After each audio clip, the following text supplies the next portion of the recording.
আসসালামু আলাইকুম রহমতুল্লাহ। সম্মানিত দর্শক, আমি এ বি সিদ্দিক শাওন আপনাদেরকে আজ স্বাগতম জানাই।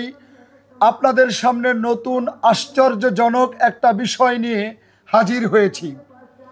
এই আশ্চর্যজনক বিষয়টা আপনাদের কাছে মনে হবে পৃথিবীর অষ্টম আশ্চর্যের মতো একটা বিষয়, কারো কারো কাছে মনে হবে হ্যাঁ, একজন মহিলা পুরুষে রূপান্তর হয়েছে। অবাক হয়ে যাচ্ছেন? সত্যিই বলছি, একজন মহিলা, একজন নারী, একটা মেয়ে, সে পুরুষে রূপান্তর হয়ে গেছে। এই যে আমার পাশে যিনি আছেন, আমি এখন তাকে ভাই বলবো না বোন বলবো, এটা তার অনুমতি নিয়েই বলবো। যিনি পাশে আছেন তিনি নারী ছিলেন, মেয়ে ছিলেন, মহিলা ছিলেন, এখন তিনি একজন পুরুষ এবং ইসলামী আলোচক। আমরা সরাসরি তার মুখ থেকেই কথা শুনতে চাই। আসসালামু আলাইকুম রহমতুল্লাহ। ওয়ালাইকুম আসসালাম রাহমাতুল্লাহ। জি, আমি আপনার বর্তমান যে নাম এটা একটু জানতে চাচ্ছিলাম। জি, বর্তমান আমার নাম হলো মোহাম্মদ সাহুল সিদ্দিকী। সাহুল সিদ্দিকী। জি। আচ্ছা, আপনার বাবার নাম বা আপনার পরিচয়টা? আমার বাবার নাম মোহাম্মদ হাসমত আলী। আমার বাড়ি সিরাজগঞ্জ জেলা তারাস থানা, তারাস সদরেই। আর গ্রামের নাম কি? তারাস সদরই আমার বাড়ি। আচ্ছা আচ্ছা, আপনি যখন আপনি মেয়ে ছিলেন, জি। এই কথাটা কি সত্য? আসলে আপনি জি, মেয়ে এটা ছিলেন? সত্য। মানে আপনি মেয়ে ছিলেন? দীর্ঘ 20টা বছর। জি। সম্মানিত দর্শক, আমার কাঙ্ক্ষিত ব্যক্তি, আমার আজকের অতিথি বলছেন তিনি জীবনের 20টি বছর নারী ছিলেন, মহিলা ছিলেন, মেয়ে ছিলেন। আমার কিন্তু বিশ্বাস করতে সত্যিই কষ্ট হচ্ছে। তাহলে আমার এলাকাতে যেতে হবে আপনার। আচ্ছা, মানে কি আপনার এলাকায় একসময় কি মেয়েদের সাথে মিশতেন? জি, আমার এলাকাতে গেলে যে কোনো জায়গায় আপনি তারাসে গিয়ে, তারা সদরে যে কোনো জায়গায় গিয়ে যদি বলেন আমার বৃত্তান্ত দিয়ে যে ওনার বাড়ি কোন কোন দিকে, যে মেয়ে থেকে ছেলে হয়েছে, দেখিয়ে দিবে। আচ্ছা, আপনি যখন মেয়ে ছিলেন জি। তখন আপনার নাম কি ছিল? জি, তখন আমার নাম ছিল খাদিজা খাতুন। খাদিজা খাতুন। জি। আর পুরুষ হওয়ার পরে আপনার নাম হয়েছে সাহুল সিদ্দিক। সাহুল সিদ্দিকী। জি। আচ্ছা আচ্ছা, তো আপনি এই যে নারী থেকে যে পুরুষ হলেন, মহিলা থেকে যে পুরুষ হলেন, তো এটা কি হঠাৎ করে ঘটে গেল, নাকি অনেক আগে থেকে আপনি বুঝতে পারতেন যে আপনার মধ্যে পুরুষালী ভাব আসতেছে, কণ্ঠের মধ্যে পুরুষালী কর্কশ বা এই ভাব আসতেছে, দেহের পরিবর্তন ঘটছে? এটা কি আগে থেকে একটু একটু করে না, বুঝতেন? না, এটা আগে থেকে শুধু আমার একটা পরিবর্তন হয়েছে, সেটা হলো আমার খাদ্য অভ্যাস। আচ্ছা আচ্ছা খাবারের রুচি কমে গিয়েছিল এবং আমি শারীরিকভাবে অনেক শুকিয়ে গিয়েছিলাম। আচ্ছা, এছাড়া আমার অন্য কোনো পরিবর্তন আমি লক্ষ্য করিনি। তার মানে পা থেকে মাথা পর্যন্ত কোনো অঙ্গ প্রত্যঙ্গের না, না, পরিবর্তন না, আপনি পান না? না, না। আর মেইন পরিবর্তনটা হঠাৎ করেই হয়। আচ্ছা আচ্ছা, এইটা আসলে মানে কখন পরিবর্তনটা এটা হয়েছে? রাত্রিতে, আমি সকালে বুঝতে পারি। এবং কণ্ঠ বলেন, আচার আচরণ, সবকিছু এগুলো সব ধীরে ধীরে, পর্যায়ক্রমে ধীরে ধীরে হয়েছে। আপনি যদি খেয়াল করেন আমার কণ্ঠ এখনো একটু মেয়েলি কণ্ঠ একটু মেয়েলি একটু কণ্ঠ আছে। জি। তার মানে হলো যে আপনি রাত্রে শুয়েছিলেন, সকালে ঘুম থেকে উঠে দেখতে পারেন আপনি আর পুরুষ, জি। মানে নারী নন, জি। আর মহিলা নন, আপনি এখন পুরুষ। জি। আচ্ছা আচ্ছা, কিন্তু তখনও কণ্ঠ বা আনুষঙ্গিক জি। পরিবর্তনের ঘাটতি ছিল। ঘাটতি ছিল। আচ্ছা আচ্ছা, তো আপনার এখন বয়স কত? এখন আমার বয়স 28 চলে। 28। জি। তার মানে 20 বছর বয়স পর্যন্ত আপনি নারী ছিলেন? জি, 2018-তে আমার ও আচ্ছা আচ্ছা, 2018 পর্যন্ত নারী ছিলেন। জি। তাহলে 8 বছর যাবত জি, 8 বছর আপনি পুরুষ হয়েছেন? জি। আচ্ছা আচ্ছা, এবং আপনাকে একটু জানিয়ে রাখি, একটু বলে রাখা ভালো যে আমি আমার আগের জীবনে কমি মাদ্রাসাতে পড়েছি, যার কারণে আমি খাস পর্দা করতাম। আচ্ছা আচ্ছা আচ্ছা, আমি খাস পর্দা ভেরি করতাম। ইন্টারেস্টিং একটা ফ্যাক্ট। জি, যার কারণে আমার এই পরিবেশে, বাইরের পরিবেশে খাপ খাওয়াতে অনেক সময় লেগেছে। তার মানে আপনি যখন নারী ছিলেন জি। তখন আপনি কওমি মাদ্রাসা মানে মহিলা মাদ্রাসায় জি, পড়তেন? তারপরে যখন আমি জেনারেলে লেখাপড়া করি তখন আমি পর্দা করেই লেখাপড়া করতাম। ও আচ্ছা আচ্ছা, তার মানে আপনি কওমিতে পড়েছেন, আবার জি।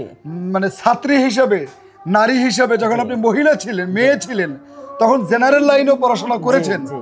মানে তখনও তো মেয়ে বান্ধবীদের সাথেই চলাফেরা জি, ছিল। জি। মানে কখনো কি আপনার জীবনে মনে হয়েছে যে আপনি নারী নন? তখন কি মনে হয়েছে? না, না, না, ওটা যদি মনে হয় তো আমার মাদ্রাসাতে পড়েছি, মহিলা মাদ্রাসা বগুড়াতে, খাতুনে আচ্ছা, আচ্ছা। জান্নাত। এরপরে বগুড়া খাতুনে জান্নাত জি বগুড়া মহিলা খাতুনে মাদ্রাসা। জান্নাতে আমি পড়েছি। আর পরে যখন হাই স্কুলে হাই পড়েছেন স্কুল কোথায়? আমি গার্লস স্কুল। ও আচ্ছা, গার্লস স্কুলে জি, পড়েছেন। জি, জি। আপনার গার্লস স্কুলের নাম কি ছিল? জি আমার গার্লস স্কুলের নাম হলো J I technical girls high school. এটা কোথায় অবস্থিত? এটা তারাশী। তারাশী। জি। আচ্ছা আচ্ছা। আর আমার কলেজ হলো তারাশ মহিলা ডিগ্রি কলেজ। আমার স্কুল কলেজ সব মহিলা। তাহলে আপনি আপনি মানে জি। কলেজ পর্যন্ত? জি জি জি। আচ্ছা আচ্ছা আচ্ছা। পরে যখন আপনি পুরুষ হয়ে গেলেন জি। তখন আপনি কোথায় পড়াশোনা তখন করলেন? আমি অনার্সে ভর্তি হয়েছি।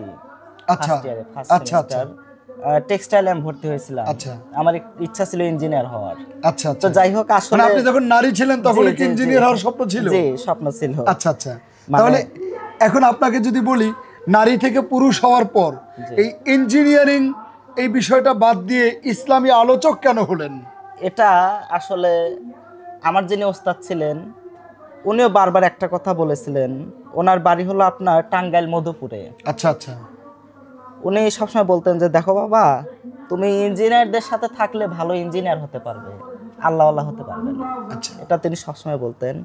আর এছাড়াও আমার এই পরিবর্তনটার পরে ওই সময়ে আমার তারা সদরের যারা মসজিদের দায়িত্বে বলেন বা তাবলিগ জামাত, মানে যারা এলাকার মুরব্বী থাকে না, জি জি জি শিক্ষিত সমাজ, জি জি জি। তো তারা সবাই আমার বাড়িতে আসার পরে আমার কাছে একটা দাবি রেখে বসে। আচ্ছা আচ্ছা। তাদের দাবি ছিল এমনটা যে দেখো বাবা, ইঞ্জিনিয়ার তখন আর বাংলাদেশে তখন আর দেখো মা বলতেছে না না না বলতেছে দেখো দেখো বাবা, বাবা। আচ্ছা আচ্ছা বাংলাদেশে ইঞ্জিনিয়ার অনেক আছে, আচ্ছা। অনেক তৈরি হবে, কিন্তু দিনের খেদমতদার কয়জন আছে? জি জি জি। তুমি যেহেতু আগে মাদ্রাসাতে পড়াশোনা করেছো, আমরা জানি তোমার ব্যাকগ্রাউন্ড, তা আমরা চাই যে তুমি জেনারেলটা বাদ দিয়ে তুমি ইসলামিক লাইনে আবার পড়াশোনা করো। আচ্ছা আচ্ছা। তো এইরকম চারিদিক থেকে সবাই আসলে একটা জিনিসে যখন সবাই বাধা দেয় তখন সেই কাজটা কিন্তু ভালো হয় না। জি জি জি। পরবর্তীতে আমি 6 মাসের সেমিস্টারটা গ্যাপ দেই, দেওয়ার পরে আমি Bogura panda university of science and টেকনোলজিতে ইসলামিক স্টাডিজ আবার ভর্তি হই। আচ্ছা এবং ওই আগের মতোই কমে মাদ্রাসাতে আমি সরহে বেকায়া পর্যন্ত পড়েছি। আচ্ছা। আগের মতো আবার শুরু করে দেই জ্ঞান চর্চা। তখন শুরু তো আর করে দেই। মেয়েদের সাথে আর থাকার সুযোগ না না নাই। না না না। এবং আচ্ছা। বলে রাখা ভালো, আমি কিন্তু বিয়ে করেছি। ও আচ্ছা। অনেক দিন আলহামদুলিল্লাহ। তার মানে আপনি নারী ছিলেন, নারী থেকে পুরুষ হওয়ার পরে আপনি বিয়েও করে ফেলেছেন। আমি বিয়ে বিয়ে করেছি। করেছেন কতদিন হলো? বিয়ে করেছি অনেক দিন। আমি তো তখন 21 বছর, আচ্ছা, 21 আচ্ছা। বছর হয়নি, ইন্টার পাস করে। মানে আপনি জি। পুরুষ হওয়ার কতদিন পরে বিয়ে করলেন? পুরুষ হওয়ার 1 বছর পরেই, প্রথম বছরেই। পুরুষ হওয়ার পরে বিয়ে মানে করে ফেললেন? মানুষের মধ্যে নানান রকম কিউরিওসিটি থাকে, আচ্ছা, মেনি আচ্ছা। ম্যান মেনি মাইন্ডস, নানান রকম প্রশ্ন। আচ্ছা আচ্ছা। যাই হোক, ওই জন্য খুব তাড়াতাড়ি বিয়েটা করা হয়। আচ্ছা এবং আমার দাম্পত্য জীবন দীর্ঘ প্রায় 7 বছর হয়ে গেছে। আচ্ছা। 6 বছর আপ। আচ্ছা। এই 7 বছরের দাম্পত্য জীবনে কখনো কি আপনার মনে হয়েছে যে আপনি পুরুষ না আপনি নারী? না, এরকম মনে হলে তো আমার স্ত্রী অবশ্যই আমার সাথে সে থাকতো। আচ্ছা আচ্ছা আচ্ছা। এবং আমার স্ত্রী, সেও জেনারেল শিক্ষিত, সে স্নাতক পাশ করেছে। ও আচ্ছা। আপনার 24 আপনার ওয়াইফ স্নাতক মানে পাশ পাশ করেছে? করেছে। জি জি। আচ্ছা আচ্ছা। আপনি ব্যক্তিগতভাবে এই যে পরিবর্তন, জি। তাহলে ইসলামী আলোচক হিসেবে আপনার উদ্দেশ্যটা কি? আমার উদ্দেশ্য হলো যে আল্লাহ তাআলা আমার জীবনে যে পরিবর্তনটা তিনি ঘটিয়েছেন, এটা তো অবশ্যই মেডিকেলের ভাষায় যে হরমোন জনিত কারণে এরকম হয়ে থাকে, অস্বাভাবিক না। আচ্ছা। আমার যখন এই পরিবর্তন হয় তখন ডাক্তাররা, আমাদের তারাশে যারা ডাক্তার ছিলেন, তারা সাক্ষাৎকারে এই কথাটা বলেছেন যে মেডিকেল জনিত কারণে, মেডিকেলে এটা, মেডিকেলের ভাষায় হরমোন জনিত কারণে এটা হয়ে থাকে, অস্বাভাবিক না। কিন্তু একটা কথা হলো, মেডিকেলেরও যিনি সবচেয়ে বড় মেডিকেল হলো আল্লাহ তাআলার কাছে। জি জি অবশ্যই তিনি সমস্ত ক্ষমতার অধিকারী। অবশ্যই। ইন্নাল্লাহ আলা কুল্লি শাইইন কাদির। আল্লাহ তাআলা প্রত্যেক বস্তুর উপরে সর্বদা সবসময় ক্ষমতা রাখেন। তো আমার জীবন দিয়ে আমি যেটা ফিল করেছি, যে এই জীবনটা কি ছিল কি হলো, স্বপ্ন ছিল একরকম, হয়ে গেল আর এক রকম। তো এই জীবন তো আমার না। আপনিও তো একসময় ভাবতেন যে আমি একদিন মা হব, আদর্শ মা জি, হব, জি, জি। আমার সন্তানাদি থাকবে নাকি? জি অবশ্যই। তো মানুষের আচ্ছা, হ্যাঁ, তারপরে? স্বপ্ন মানুষ যেদিকে ভাবে সেদিকে কিন্তু হয় না। পরবর্তী- আল্লাহ তাআলা যেদিকে নিয়ে যাবে সেদিকেই হবে। আচ্ছা। পরবর্তীতে তো- আপনি চাইলেন যে যেহেতু এই জীবনটা আল্লাহর দেয়া, জি জি যদি এই বলেন। জন্য জীবনটা যেহেতু আল্লাহ তাআলা দিয়েছে নতুন করে, জি জি জি। এই জন্য আমি চাই যে একটু দিনের খেদমত করতে। মানুষের মধ্যে যদি কিঞ্চিত পরিমাণও আল্লাহ তাআলার গুণ সম্পর্কে, আল্লাহ তাআলার ক্ষমতা সম্পর্কে একটু প্রচার করতে পারি, এবং আমার কথা শুনে আমার উসিলাতে যদি একজন মানুষ হেদায়েত হয়, হেদায়েত দেওয়ার মালিক আল্লাহ, কিন্তু আমি যদি তার হেদায়েতের সামান্যতম অংশীদার উসিলা হতে পারি, এটা আমার নাজাতের জন্য অনেক বড় একটা কারণ হবে। মাশাআল্লাহ, আলহামদুলিল্লাহ। আচ্ছা, এই যে আপনি কাগজপত্রের কথা এটা আসলে প্রথম দিকে আমি কাগজপত্র দেখাইনি কেমন একটা, কিন্তু আসলে তারপরে দেখেছি যে বাংলাদেশে সব ইউটিউবার সমান না, না না, সব যারা সোশ্যাল মিডিয়া নিয়ে কাজ করে সবাই সমান না। অনেকেই একজন মানুষকে ছোট করে তারা ভিউ ব্যবসা করে। আচ্ছা আচ্ছা, এটা ঠিক না, মানে এটা যাতে কেউ মিথ্যে মনে না করতে পারে। জি, এইজন্য আমি একটু আমার কাগজপত্র নিয়ে এসেছি। জি, এটা হচ্ছে নোটারি পাবলিকের কাগজ। এটা আমার এফিডেভিটের কাগজ। আচ্ছা আচ্ছা, আপনি একে একে আচ্ছা আচ্ছা। সম্মানিত দর্শক, আমি নোটারি পাবলিকে দেখতে পাচ্ছি এখানে লেখা আছে খাদিজা খাতুন, আর তার যে পরিবর্তন হয় সেই পরিবর্তনের পর, অর্থাৎ আগে সে নারী ছিল, মহিলা ছিল, মেয়ে ছিল, তারও স্বপ্ন ছিল স্বামীর সংসার করা, তারও স্বপ্ন ছিল আদর্শ মা হওয়া। সেই খাদিজা খাতুন আল্লাহ তাআলার অসীম ক্ষমতায়, অসীম কৃপায়, আল্লাহ তাআলার কুদরতে সে কিন্তু পুরুষে রূপান্তর হয়। এবং পরবর্তীতে দেখতে পাচ্ছি এই প্রত্যয়নপত্র, এটা আপনার প্রত্যয়নপত্র দেখতে পাচ্ছি, তার নাম হলো সাহুল সিদ্দিকী। আপনারা ভাবতে পারেন, Allah is omnipotent, Allah is omnipresent, Allah is omniscient, Allah is almighty, all power is belong to almighty Allah, all praise is belong to almighty Allah. আল্লাহ তাআলা পারে না এমন কিছু নেই। কুল কায়নাতের মালিক, সর্বময় ক্ষমতার একচ্ছত্র অধিপতি, শাহেনশাহ, বাদশাহদের বাদশাহ, রাজধিরাজ, সম্রাটদের সম্রাট, সকল পরিবর্তনের একমাত্র কেবলমাত্র মালিক হচ্ছেন আল্লাহ তাআলা। আমার প্রিয় ভাই, আমি ভাই বলবো, আরো যদি আগে পরিচয় হতো, 8 বছর আগে আমি হয়তো বোন বলতাম, আর আপনি যেহেতু খাস পর্দা করতেন, আপনি তো আমার সাথে হয়তো দেখা হতো না। তো 8 বছর আগে হলে বোন বলতাম, আর এখন 8 বছর পরে দেখা হয় তাকে ভাই বলছি। এই যে বোন থেকে ভাই, মেয়ে থেকে পুরুষ, নারী থেকে পুরুষ, মহিলা থেকে পুরুষ, এই যে বিশাল পরিবর্তন, এই পরিবর্তনের মালিক হচ্ছেন একমাত্র আল্লাহ তাআলা।